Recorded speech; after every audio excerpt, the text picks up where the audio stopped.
Alright, it's round 4 time. Just as a reminder, this is the deck that we're playing. We've seen a decent... I think we've seen most of the main board cards be useful at some point so far, so that's been nice. We haven't brought in all the sideboard cards yet, but we've seen at least a few of my favorites. The Thopter Spy Network and Whirler Rogue specifically. Love setting those cards in, love Phyrexian Revoker in the sideboard. Let's see if we queue into Mono Black Vampires a third time in a row. That'd be pretty funny. Just gonna make sure OBS is recording. Yes, it is. Yep.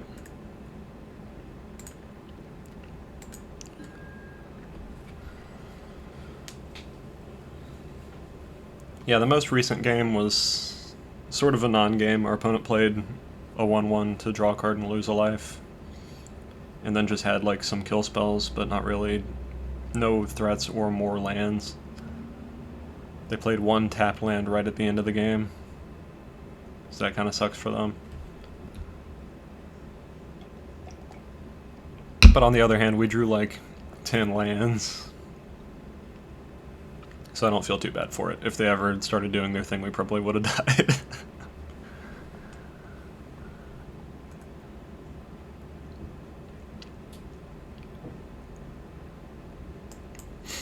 Hopefully we get an interesting matchup. We've played against a whole bunch of aggro so far. It'd be cool to show you guys how this deck plays against, like, Lotus Field is a fun matchup, I think.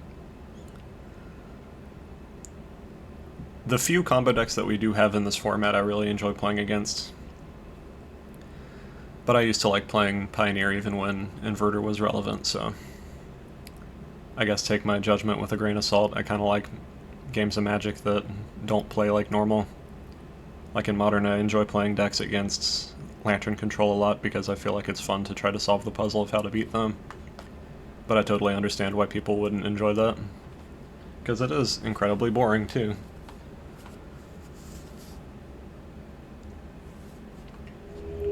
Alright, hopefully we get the die roll. We lost the die roll. That's the opposite of what I wanted. We did have to re-roll a bunch of times, apparently, though.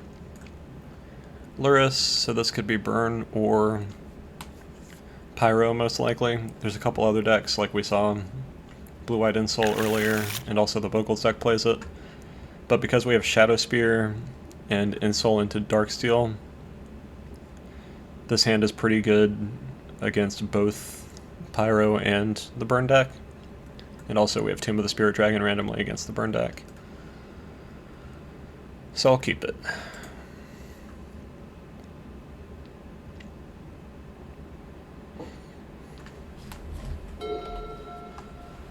Let's see what opponent's playing.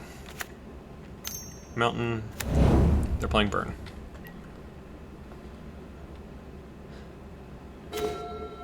They didn't start off with Soulscar Mage, so that's nice. I'm gonna play Darksteel Citadel and Springleaf Drum on turn 1. If they play Soulscar Mage here, I'm just gonna enchant Springleaf Drum instead of Darksteel Citadel. If they don't play either, I'm just gonna wait a turn and enchant Darksteel Citadel, I think. If I draw another Ensoul, I definitely Ensoul Springleaf Drum. Like, no matter what. Wild Slash.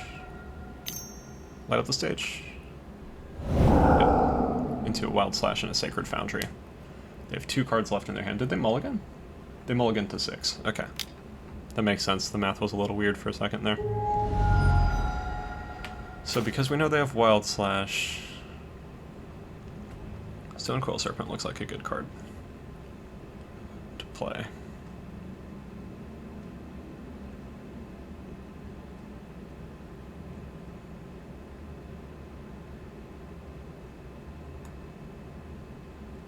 I don't think I want to play it right now, though.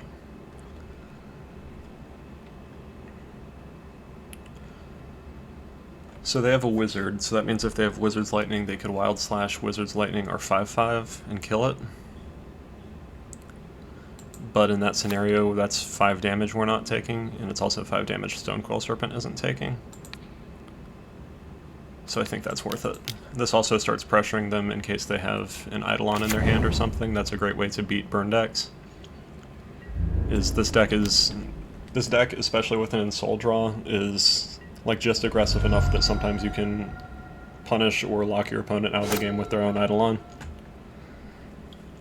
In this way, if they don't remove Springleaf Drum and they just go on attack plan, we have enough mana next turn to play Shadow Spear, equip it, and gain 6. Which would be beautiful.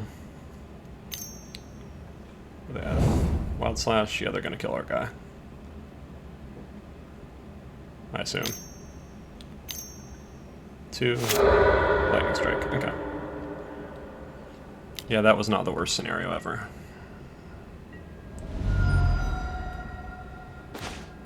Ornithopter. Okay. Because they're an Eidolon deck, I'm going to run out Ornithopter and not wait on Psy.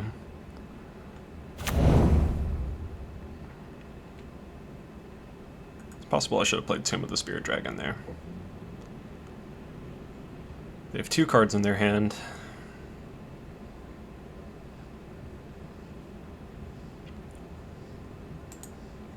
Do I want to play Stonecoil Serpent as a 3/3 or a 4/4?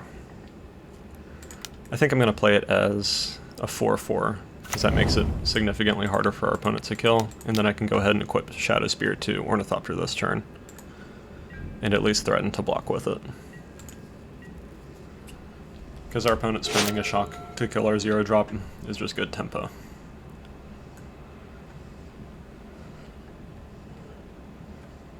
Especially if they spend like a lightning bolt on it, but specifically if we could block it through Lava Runner and then also take a shock with Ornithopter, that'd be pretty cool.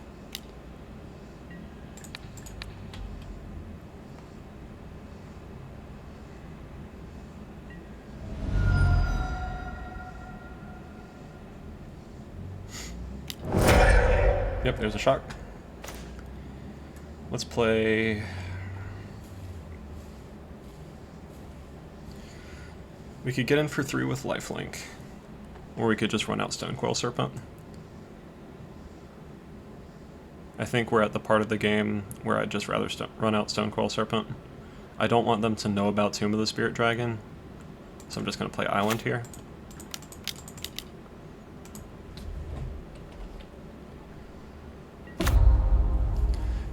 And I don't think I'm going to block with Stonecoil Serpent this turn, because I'd rather start attacking with it as a 5/5 with Lifelink.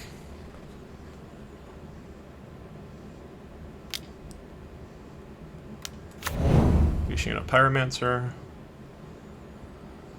Okay, puts us to 11.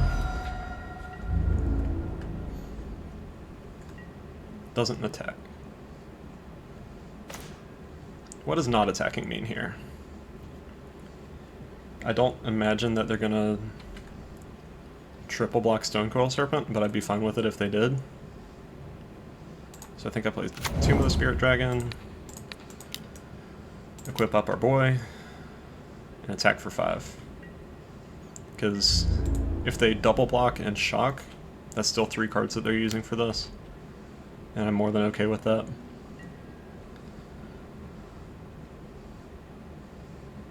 Triple blocking. I mean, what the hell?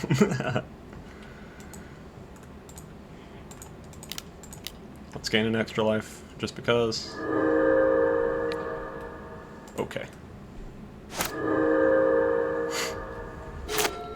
We might be able to just finish the game with Antiquities War, because it's going to take a few turns for him to get a board back, even if he spends 3 mana here to get Luris into his hand.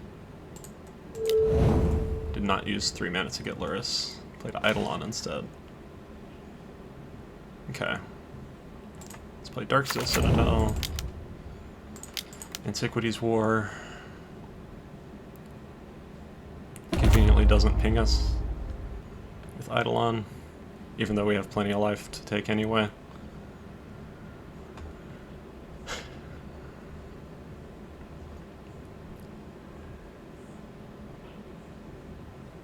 Stonecoil Serpent's a good draw.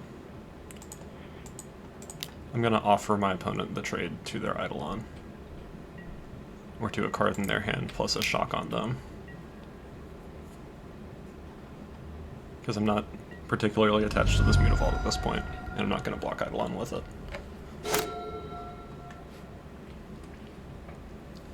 So I think I'm just going to play Stonecoil Serpent as 7/7 most likely this next turn, because there's no way our opponent's going to be able to kill that and also deal a significant enough amount of damage to either us or our board.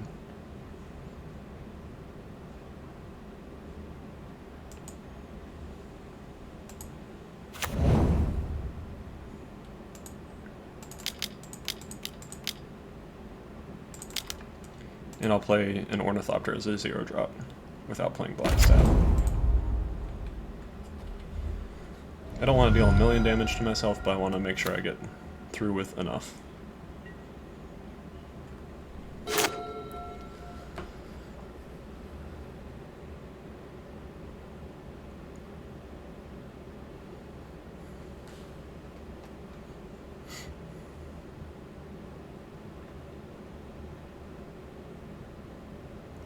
Cool, cool.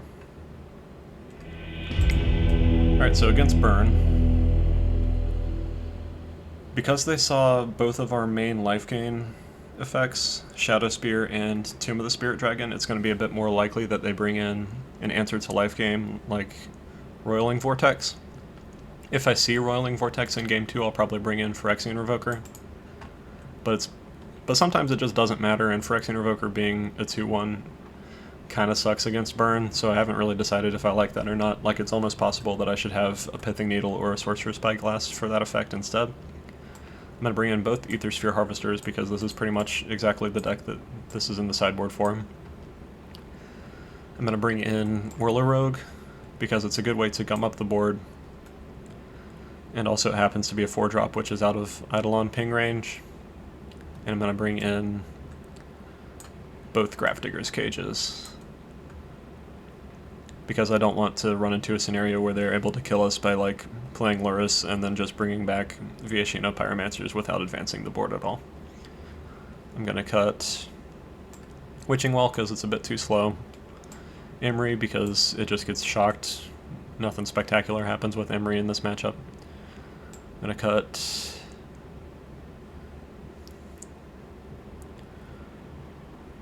Mono Antiquities War.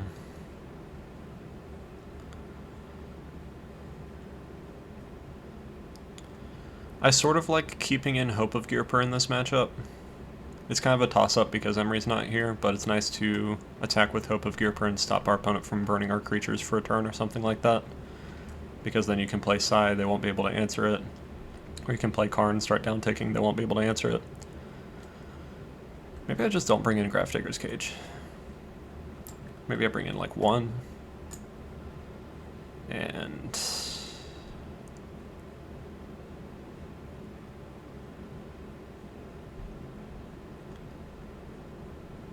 leave in all the Ornithopters. Leave in all the Springleaf Drums, Shadow Spear, Blackstaff is good enough. Ensoul's kind of a toss-up. It's pretty good. It's good enough that they have to spend a bunch of resources to kill it, so I'm going to keep them in. But they're going to bring in Chained to the Rocks to deal with it this next game, especially since they actually saw it. I'm going to cut one more Antiquities War, go down to just 1. Just because presenting a enchantment that doesn't necessarily advance the board by itself, that just tries to kill our opponents 2 turns later, is kind of slow for a Burn matchup. Definitely mulliganing this. If there was like 2 or 3 lands, this would be pretty good, but as it is, this is not good enough. Oh my god. Alright. Today we do the dance. Opponent kept 7 cards, we're going to keep this 5. Get rid of a Springleaf Drum. And get rid of Hope of Gearper.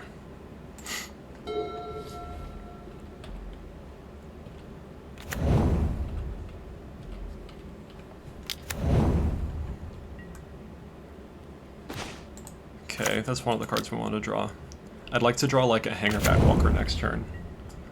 because I want to be able to play Hanger Backwalker and into Stonecoil Serpent and essentially make sure that our opponent is going to be able to let us untap and play Karn and downtick.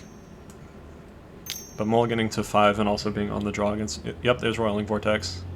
Against Burn is pretty bad. That's fine.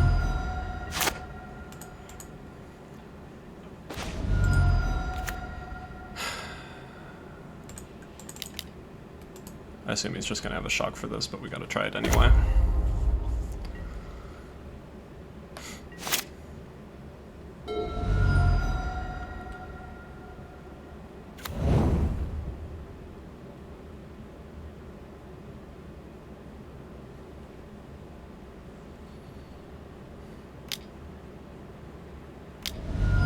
Boros Charm, okay.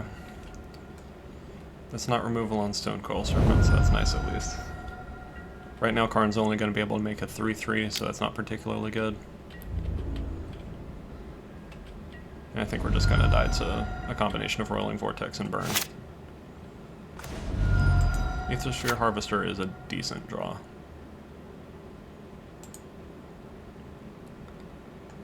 I think I'm going to just play that out instead of playing Karn here.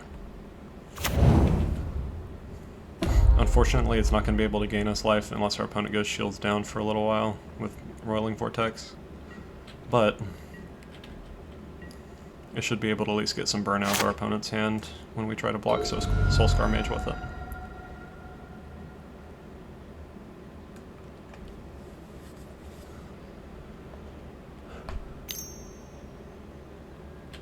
Swift Spear, okay. Tapping 2, plays Eidolon. Do they have another land? They're not playing another land. Whoa. I didn't expect that.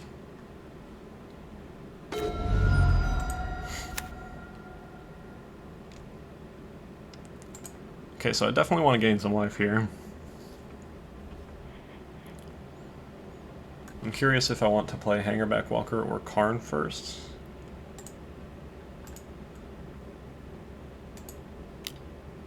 But I definitely want to gain some life because I'm at 9, and that's very uncomfortable.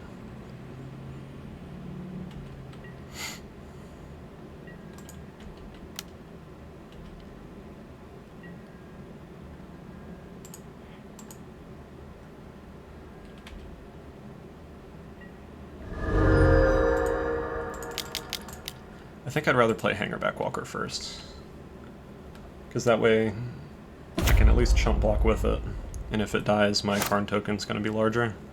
And I mostly just want to get the Karnstruck tokens out of range of burn spells.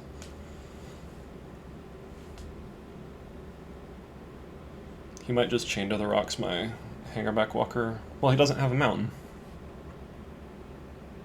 Weird, he doesn't have a mountain. He's probably playing Chain to the Rocks, but he doesn't have any basic mountains or shocklands in play, I just realized. Also, he has double pain lands and he has his own Roiling Vortex, so we might be able to just kill him slowly between these, that, and that. So I think we're just on attrition plan now.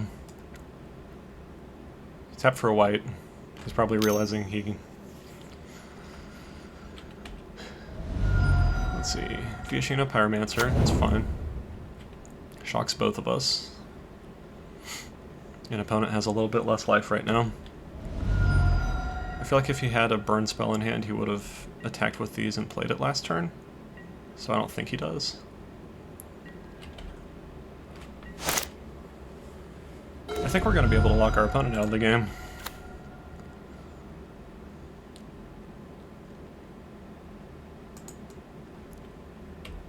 Does it cost a red specifically? It does. Okay.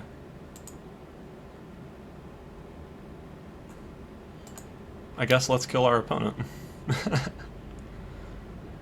I'm not going to attack on the ground because I don't want to give him a chance to get rid of Eidolon.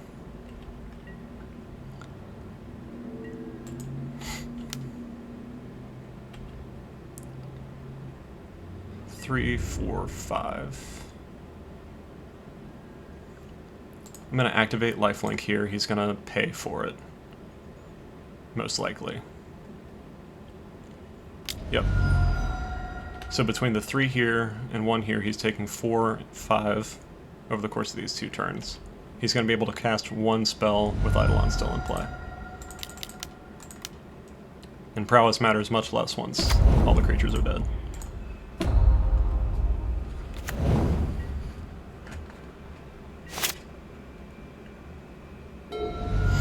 Opponent's at 3. So he could found a mountain.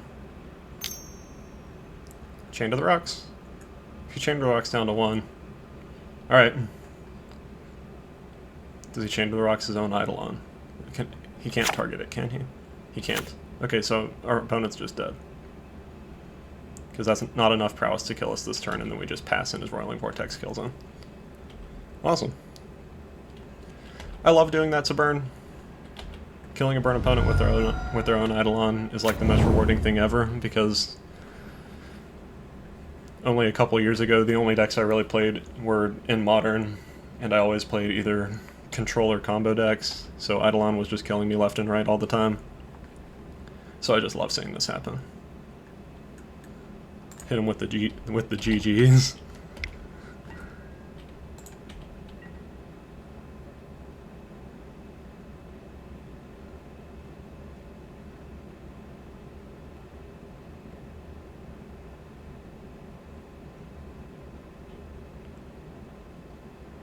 I wonder if opponent has realized that they're dead yet.